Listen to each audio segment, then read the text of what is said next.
Prescott Academy is a secret government institution that trains young girls to become elite assassins. The head of the organization, Hardman, recruits them at 10 months old to teach them everything about life without any guidance from external media. The girls at Prescott are trained to be killing machines. They learn to shoot at age 3 with weapons taller than themselves. By age 5, they are taught to drive, and within a year, they can skillfully participate in high-speed car chases. Every day, they practice different types of combat, so by the time they reach their teens, they can be deployed on dangerous missions without raising suspicion. Hardman's #1 rule is no attachments. Therefore, even though all the girls are orphans, they are never allowed to form bonds with one another. They are not given names. They are known only by their agent numbers. Currently, the Academy's top student is number 83. She shoots like the assassin she was trained to be and is the best fighter of all. However, the rule against attachments never made sense to her. One day, the girls are assigned the task of stabbing a stuffed toy with a pen. While the other girls obey, 83 hugs the toy to her chest. Hardman uses her as a bad example and rips the toy's head off. Agent 83 has emotions building up inside her that are about to burst at any moment. As time passes, she becomes a teenager with exceptional fighting skills. Her biggest rival is number 84, who has always been second best. 84 despises 83 and would kill her if they didn't work for the same agency. 83 is the first in her class to be activated, meaning she is sent on dangerous missions before her peers. Predictably, 84 is unhappy, but she lacks the authority to protest. Once activated, 83 carries out several missions. Being a teenager, she is never suspected of being an agent. She completes her tasks with ease, impressing Hardman. However, she continues to yearn for the normal teenage life she never had. During one of her missions, while spying on a target, she notices a party next door. Seeing the teens dancing and having fun makes 83 realize her life is not normal. She has lost a large part of her childhood and doesn't want her teen years to go to waste. She decides to flee the establishment and her responsibilities at the next opportunity. But first, she needs to know what it's really like to be a normal girl. To do this, she begins gathering information about high school life by watching movies like Mean Girls, The Princess Diaries, and Clueless. Whenever she is out on a mission, she buys magazines to read secretly during boring briefings. One day, her habit gets her into trouble when Hardman finds her reading a magazine while he is briefing her on an important mission. He orders her to get her head in the game because the next mission is very dangerous. An arms dealer and the mafia's most dangerous woman, Victoria, was located in a city 8 hours ago. She must be captured alive within 2 days, or she will vanish again. 84 wants the mission, hoping it will make her Hardman's favorite, but the task is assigned to 83. In the next scene, we see Victoria in a construction zone with 3 hostages. She insults them and removes their blindfolds. Suddenly, one hostage reveals she is actually 83. In an instant, 83 attacks and overpowers all the henchmen. She attaches Victoria to a hook connected to a plane flying overhead. Finally, they are lifted into the plane, and 83's mission is complete. But as Victoria still has her gun, she aims at her. 83 cuts the harness and falls into the river while Victoria is pulled into the plane. When Hardman notices 83's absence, he tries to contact her through a device on her wrist. 83 emerges from the water and hears him but does not respond. Knowing this is her only chance to escape her old life, she throws away her watch and decides not to look back. On the plane, Hardman is told there are no video or audio signals from her. He declares her inactive and continues interrogating Victoria. Subsequently, 83 creates a brand new identity under the name Megan. She moves to a high school in Newton and finds a host family through a website. At the airport, the family picks her up. The mother, Mrs. Larson, her son, Parker, and her sarcastic teenage daughter, Liz.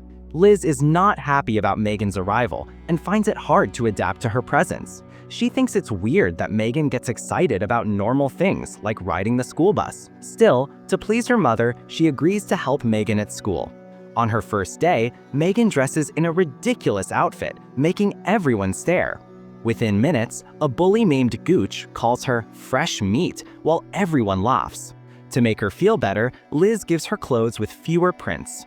During the morning assembly, Megan must speak before everyone as an exchange student. Before going on stage, she meets a nerdy boy named Roger who handles the school band's audio equipment. Based on the movie she's seen, Megan declares him a nerd. She is introduced to the school, but they mock her and tell her to go back to Canada, where she is supposedly from. As the mocking chants grow louder, the school band leader, Cash, interrupts the crowd with a song. He is the most popular and beloved boy. Megan is instantly attracted to him. At lunch, some cheerleaders invite her to eat with them, but she refuses, assuming they are mean girls like the ones in her favorite movies. In biology class, she meets Roger again and becomes friends with him. He seems attracted to her, but Megan only has eyes for Cash. The next day, she is assigned as Cash's lab partner, but other girls ask her to choose another partner because everyone dies for Cash. The girls tell Megan that Cash likes girls who are the school mascot. The naive Megan believes Cash is a furry and, unaware she is being set up, auditions for the mascot role. She is selected instantly. During practice, a group of masked men runs toward her and tries to kidnap her. Megan uses her skills to easily overpower them, surprising everyone. She thought they were Hardman's agents, but they turn out to be boys from a rival college trying to cause trouble. By the time she realizes it, everyone is filming her and uploading the video to social media, much to her horror. At the Prescott base, Victoria is interrogated by Hardman. She throws it in his face that his method of stealing girls' childhoods is wrong, but he insists it is for a good cause. Victoria shows a special interest in Agent 84 and plans to use her to escape. They soon discover Megan's viral video and assume she is now working for a rival group. The next day at school, Megan is famous for her fighting skills and becomes popular overnight. Her day improves when Cash invites her to his band rehearsal. There, she talks to Roger. He loves her personality and realizes they have a lot in common, but Megan is too busy admiring Cash to notice that Roger likes her. Later, she is invited to a party at Gooch's house. Returning home that day, she is kidnapped by Prescott people. Hardman believes she is working for the competition and doesn't believe her when she says she just wants a normal life. He injects her with a truth drug and discovers she is telling the truth. Hardman feels he owns her life because he taught her everything she knows, and he orders her to return to the base in 2 days.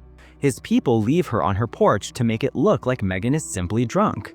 Megan invites Roger to Gooch's party, but he refuses because his father is strict. That night, Megan goes to the party with Liz. To her surprise, 84 is also there, now going by the name Heather.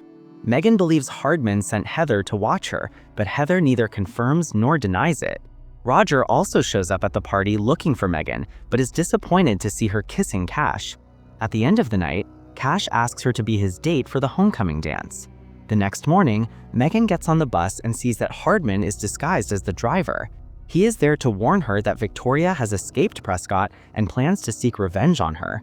He offers to let her return to Prescott, but she refuses. Later, while Megan and Liz are driving to school, they are chased by a masked assassin. During the chase, Megan confesses the truth about her past to Liz. They crash in a junkyard next to the assassin's car. The assassin escapes, but Megan recognizes it is Heather by the scent of her perfume. Liz ends up in the hospital after the crash.